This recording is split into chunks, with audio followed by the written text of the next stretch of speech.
반갑습니다. DXVX 주주님들 그리고 대기업 시청자 여러분들, 이 DXVX 오늘 기업 정보에 대해서 오늘 간단하게 파헤쳐 볼 예정인데, 앞으로 장기적인 모멘텀 어떤 부분을 바라볼 수 있는지 우리가 한번 영상 집중해서 지켜보도록 하겠습니다. 오늘 알아볼 주 내용은 이 4년 만에 거래 재개됐는데 그동안의 흐름은 어땠는지, 그리고 DXVX의 이 캐시카우엔 어떤 상품이 있는지와, 그리고 이 바이오 같은 기업, 이 바이오 기업 같은 경우 이 미래를 위해서 이 인재도 굉장히 중요한데, 이 미래를 위한 인재의 대량 영입까지 오늘 간단한 이 기업 정보에 대해서 말씀드릴 거니까, 제가 앞으로 이 DXVX 세밀하게 끝까지 파헤쳐 보면서 여러분들과 함께 하도록 약속드리겠습니다. 그럼 같이 바로 알아볼까요?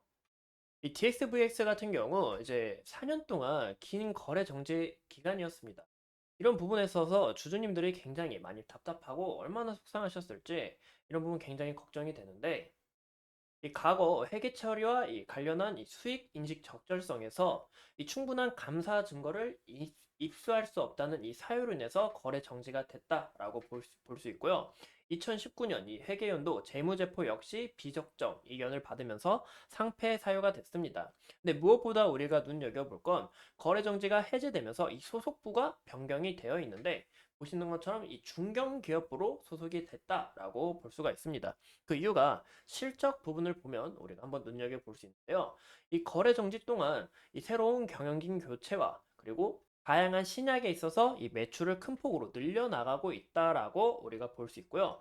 현재 매출이 지속적으로 늘어나고 있는 이유가 중국의 가해사 쪽에서 매출 폭이 서서히 성장 중에 있다라고 눈여겨보시면 좋을 것 같습니다. 근데 영업이익과 당기순이익 부분이 왜 다시 마이너스로 마감을 하였냐? 현재 이 DXVX는 향후 미래를 위해서 대량의 인재를 영입하는 동안 영입을 했고, 그리고 신약 개발에 있어서 이 판관비가 큰 폭으로 증가했기 때문에 영업이익과 당기순이익 부분이 적자로 전환됐다라고 보시면 좋을 것 같습니다. 현재 DXVX의 이 매출 품목을 보시면 의료진단 그리고 헬스케어, 신약 부분이 있는 것을 우리가 확인해 볼 수가 있는데요. 현재 이 의료진단 같은 경우 주로 산모용 이 산후 키트를 현재 주로 팔고 있습니다. 이 중국의 자회사 북경 디아이웨이스 이 생물과 유황기, 이 이름이 긴데, 이 생물과 이 유황공사가 있는데, 현재 중국과 한국이 저출산 문제로 큰 위기를 겪고 있죠. 그래서 이 산모용 산후 키트가 점점점 품목이 줄어들면서 매출액이 서서히 줄어들었다라고 눈여겨볼 수가 있고, 그 외로 이 헬스케어 부분이 지속적으로 늘어나고 있다라고 볼 수가 있습니다. 이 헬스케어 같은 경우 의료진단 유전체, 그리고 체해진단, 이 헬스케어, 이 산모 영유아 관련해서 이 헬스케어 제품과 건기능 위탁 생산, 이 화장품까지 다양한 품목을 현재 판매하고 있다라고 보시면 좋을 것 같습니다. 그 신약 부분에 있어서는 주로 항암 백신, 각종 신약 후보 물질 개발 및 실험 중에 있다라고 보시면 좋은데, DXVX 같은 경우 이 유전체 진단 및 분선 사업을 주 목적으로 이 치료나 이 사전, 사후 관리 솔루션 서비스를 전문적으로 제공하는 기업입니다. 이 유전자 관련 같은 경우 앞으로 이제 매우 빠른 속도로 성장할 것으로 전망하고 있는데, 그 이유가 바로 출산을 앞둔 산모들이 자신의 아기에 어떠한 염색체가 이상이 있는지 미리 식별할 수 있게 큰 도움을 드릴 수 있기 때문에 이 시장 또한 서서히 성장 중에 있다. 현재 DXVX도 그 시장을 개척 중에 있다라고 보시면 좋을 것 같습니다. 이 시장 규모는 2022년부터 2030년까지 연평균 성장률이 16.4%로 성장할 것으로 예측하고 있으며, 2030년에는 949억 달러로 더 큰 폭으로 성장할 거다라고 전망을 내놓고 있습니다. 무엇보다 주목할 건 이 매출이 늘어나고 있는 이医薬품 사업이지 않을까 싶습니다. 중국에서 유통 사업을 더 키워나갈 준비 중에 있는데, 이 바이오 헬스케어 같은 경우 2023년 기준으로 이 마진이 매출이 기준으로 23%나 됐다. 현재医薬품 유통 사업 같은 경우 자체적으로 큰 돈이 되기 때문에 DXVX의 캐시카우가 될 전망으로 내놓고 있습니다.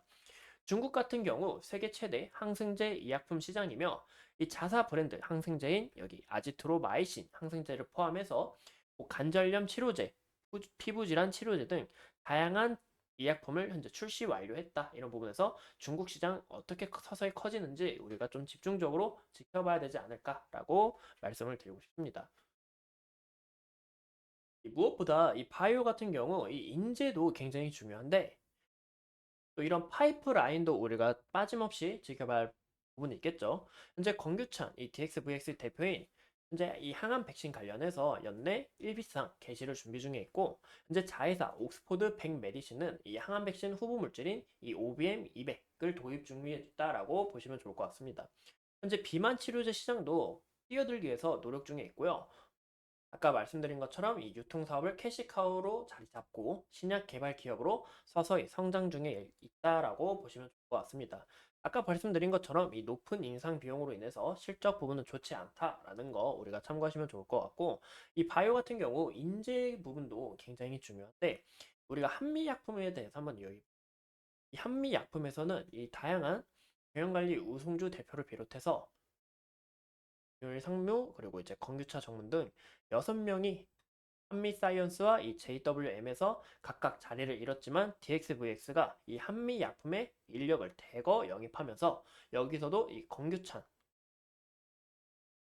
전무를 이제 사장으로 선임했다라는 것을 우리가 눈여겨볼 수 있습니다. 이런 부분에 있어서 이 DXVX가 미래를 위해 유망한 인재를 영입했다라는 것을 한 번 더 참고해 주시면 좋을 것 같고 이 DXVX 우리가 앞으로 어떤 이슈가 있을지 현재 경영권 이슈로 굉장히 핫한데 이 이슈까지 파헤쳐 보면서 끝까지 한 번 더 여러분들과 함께 알아보도록 하겠습니다. 오늘도 이렇게 소중하게 영상 시청해 주신 점 감사합니다.